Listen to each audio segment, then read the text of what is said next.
আমি ছোৱালীক বিয়া পতাটো দিলে কৰাব খুজিছো যাতে ছোৱালীজনীয়ে শিক্ষা শেষ কৰে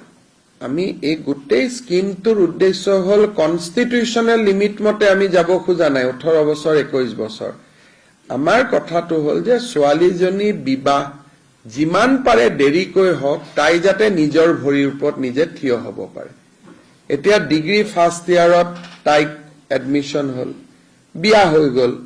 এতিয়া আমাৰ উদ্দেশ্যটো হল দেউতাক মাকৰ ওপৰত আমি যাতে এটা মৰেল প্ৰেছাৰ দিব পাৰো যে অন্তত গ্ৰেজুৱেচনলৈকে ছোৱালীক আপুনি বিয়া নিদিব গতিকে ইয়াত আমাৰ গোটেই উদ্দেশ্যটো হল to defer the marriage of the girls এটা 18 বছৰ বা 21 বছৰ আইন মতেতো বিয়া কৰাব পাৰি কিন্তু আমি বিচাৰিছো যে অলপ দেৰিকৈ ছোৱালীজনীৰ বিয়া হওক অন্তত গ্ৰেজুৱেচনলৈকে বিয়া নহওক কাৰণ বিয়া হোৱাৰ পিছতে গৰ্ভৱতী হ'ব লাগিব শাহুৰেকৰ ঘৰত গৈ কাম কৰিব লাগিব যিজনী ছোৱালীয়ে হয়তো এপিএসসি এসিএছৰ কাৰণে প্ৰিপেয়াৰ কৰিছিলে ছোৱালীজনী আধাতে প্ৰিপাৰেচন শেষ কৰিব লাগিব সেইকাৰণে this is a disincentive against early ম্যাৰেজ